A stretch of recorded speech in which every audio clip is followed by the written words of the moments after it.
I'm Chubba Chetta with Car and Driver, and I'm here with the Tesla Model S.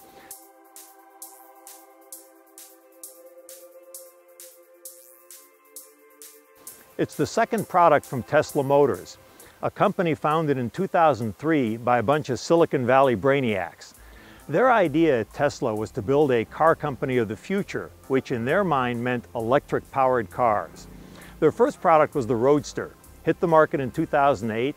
It was basically a very heavily modified Lotus Elise, a small two-seat mid-engine sports car. Had a giant battery pack, a powerful electric motor, and was very quick. But it was basically a toy for Hollywood environmentalists. The Model S, on the other hand, is a mainstream luxury sedan. It's big, it's got 4 doors, it's got plenty of seating inside. It's going to sell for less money, starting at under $50,000. So let's take a look at this car and see how it works. The mechanical layout of the Model S is very different than a conventional car. The 416 horsepower motor in this Model S is basically on the left side of the car, just behind the rear axle. So technically it's a rear engine car, and the battery itself is in a giant tray that's under the floor of the car. It's very heavy, it weighs over 1,300 pounds, so putting it low is a really good thing because it lowers the center of gravity of the Tesla. We measured the center of gravity height of a Model S and it was just over 17 inches. That's about the same height as a Corvette and much lower than any other 4-door sedan. Now that huge battery tray, it's filled with over 7,000 18650 cells. This is what an 18650 cell looks like. And it's the type of cell you see in a laptop. These are all stacked vertically in the Tesla's battery tray. There's also extensive cooling circuitry running through there to make sure that the battery doesn't get too hot or too cold. Using the 10 kilowatt charger, which requires a standard electric dryer circuit, this Model S charges in about 10 hours. With the optional 20 kilowatt charger, that comes down to 5 to 6 hours. On any car, the first thing you notice is the styling. And I think this Model S is absolutely beautiful. It's both sleek and muscular looking. You look at these front and rear fenders and the way they bulge out. We also have giant 21-inch wheels on this model. We have a continuous roof line all the way from the base of the windshield to the tail of the car. We've got a nice wedge shape as the car is leaning forward.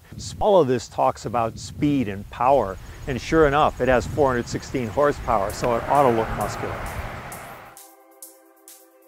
Now the sleek part is very practically driven. Even with this big battery, you don't want to be running the electric motor harder than necessary, so reducing the aerodynamic drag is very important. Tesla claims that this car has a drag coefficient of 0.24, which is about the lowest of any production car on the market. I really find that hard to believe. It's impossible to imagine how Tesla could do better than BMW or Mercedes in that regard. On the other hand, when you start thinking about the car, it is an electrically powered car. You look at the underbody of the Tesla and it's flat. That's where the battery is. No exhaust system to disturb the airflow, no drive shaft. The Model S front end looks conventional at a glance, but when you look at it more closely, you see this upper part. This is opaque plastic. It's not a grille like it would be in a normal car, and that's because it's an electric motor. It doesn't need a radiator. There are some heat exchangers down here for the air conditioner and the power electronics, but it doesn't need nearly as much airflow to cool the car as a regular one does. So they have a certain number of advantages with the electric design that helps them achieve that low drag coefficient.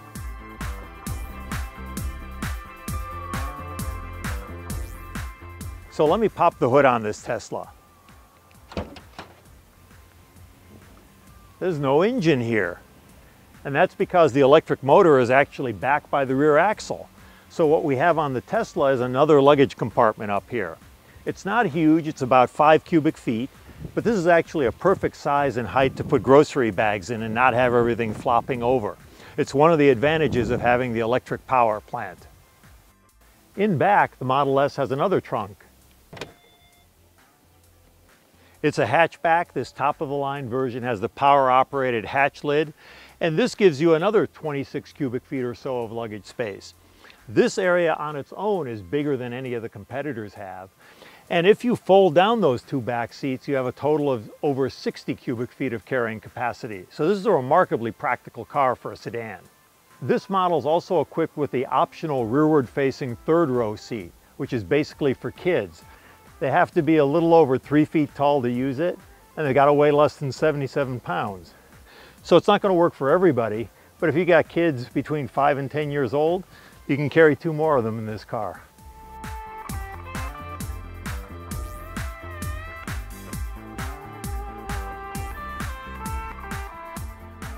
The interior of this Model S is very rich looking in sort of a minimalist Bauhaus way.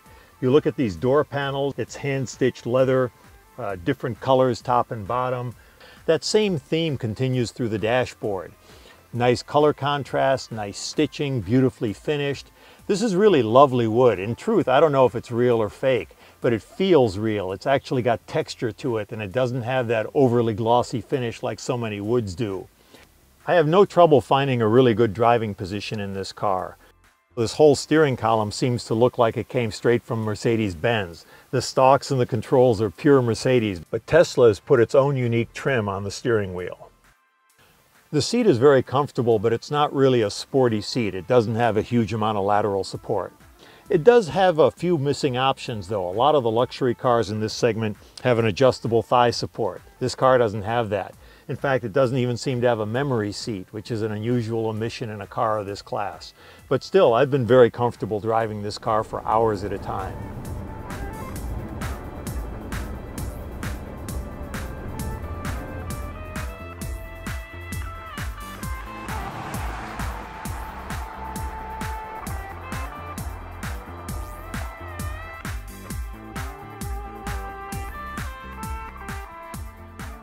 There's not a lot of storage bins inside this car. In this central console where most cars would have a nice opening, there's actually some electronics that powers something or other. There is this big bin down on the floor here, there's another piece in here, and Tesla has talked about maybe adding more bins somewhere in here. But as far as a closed bin like most cars have, you won't find it on the Model S. One thing that strikes you when you get inside the Model S is the complete absence of knobs and virtual complete absence of buttons on the dashboard. Other than the 4-way flashers and the glove box button, there is nothing else. Everything is controlled either through the steering wheel, your voice, or the central console. It's actually a 17-inch display, and not only is it big, but it controls an awful lot of aspects of the car. For example, hit controls, and up comes a screen that lets me open and close the sunroof. There's no other switch for doing it. It's purely done on here. This is where I turn on my headlights if I want to turn them on manually instead of leaving them on auto as they naturally are. I can open the charge port, the trunk, the front trunk. All of that can be controlled here. I can also get into my driving mode, and I can change the regenerative braking to a lighter setting. I can change the steering effort between comfort, standard, and sport. That's right through here. We can also get into the nav screen, and you see it up here. It looks fairly conventional, except I can hit the corner and go absolutely full screen on it. This is just gigantic. So it's quite a nice nav system. Unfortunately, it's always with the map oriented with north facing up. I can't change the orientation to put the direction I'm driving facing up, which is too bad because with this large screen vertically oriented, that would be very useful because I could really see what's ahead of me. But one advantage of Tesla's computer screen controls is that the nav system's operation can be improved using software updates. Tesla has already told us that the missing memory seats will be added in this way. I can bring up an energy display which basically shows my energy usage for the past 30 miles. I can bring up my rear view camera. I can bring up a web browser actually. And right here we have the Tesla website with the biographies of the executives. But we can change that, and part of the reason we can do it is the car has 3G built in. And of course we've got the media screen that lets me pick from AM, FM, XM, tune-in radio, and Slacker personal radio that are accessible through the internet. It can also pick up music from my smartphone. Across the top band, we always see these options: the media, the nav, the energy, the web, the rear view camera. So you don't have to go into any sub-menu to pick from one to the other. And across the bottom, we always have the climate control screen. I can change my temperature, I can bring up the seat heaters, and this screen can do this because it's such a big screen. And one of the nice things is, because the screen is so big, these buttons are pretty big, so it's pretty easy to press them, and you don't have to search as much as you do on a lot of other cars. I'm in the back seat of the Model S, and I've got decent room back here. There's plenty of room for my feet under this front seat, but it's a little bit tight in the head area. If I tilt my head back just a little bit, it's right into the headliner, and I'm only 5'11". Part of that comes from the fact that the battery box is 4 inches thick and it's right underneath the floor, so the interior cabin is just a little tighter than most of the competition. Otherwise, it's a beautifully finished interior, but there's a couple things missing, like there's no fold-down armrest in the back here, which is something you see on a lot of the competitive cars, and pretty convenient if you only have 2 people in the back seat. But without that center armrest, you do have a seat that's wide enough and comfortable enough for 3 passengers. Now it's time to get rolling and see how the Model S works on the road.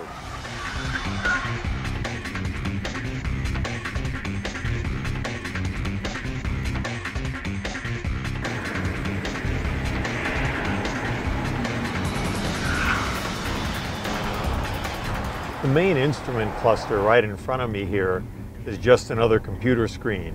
It's one big dial, and on the left is the speedometer, and the right is the power meter that not only shows me how much power I'm applying from the electric motor, but when I take my foot off the gas, it shows me how much regen I'm getting. In a regular car, when you step on the brakes, you just turn the energy of motion of the car, the kinetic energy, into heat, and it's wasted. On an electric car, that kinetic energy is captured and goes right back into the battery, and that's what we call regenerative braking. On the Tesla, the engine power and the regenerative braking are both controlled by the accelerator pedal. So when you completely release the accelerator, you get full regenerative braking. And the beauty of that is that in traffic, once you learn how this works, which doesn't take very long, you can actually drive with your right foot alone. You only move your foot to the brake pedal if you really need to stop hard, or sometimes when you're coming to a complete stop. The Tesla only has a 1-speed gearbox. There is no gear shifting whatsoever, and that's for 2 reasons. Number one, the electric motor makes its maximum torque at 0 RPM, so you don't really need a low gear to get going. And number 2, its red line is 15,000 RPM, so you can go all the way from a dead stop up to the top speed of 134 miles an hour without having to change gears. Now we're driving along on a country road at about 55 miles per hour. It's a very quiet cabin. There's absolutely no motor noise or gear whine that we're hearing, and it's pretty quiet. I would say it could even be a little bit better than it is, but it's very quiet right now. One of the most wonderful things about this car is the immediate response to the accelerator. I step on the gas and we just surge forward instantly. In a regular car, there's always some lag. The engine has to suck in more air. The torque converter has to unlock. The transmission needs to downshift. Maybe the turbos need to spool up. None of that stuff happens on the Model S. Now the car is pretty fast too. It goes 0 to 60 in 4.6 seconds, does the quarter mile in 13.3. I step on the accelerator and the car just leaps forward immediately. It's a fantastic feeling, and only an electric car can deliver that sensation.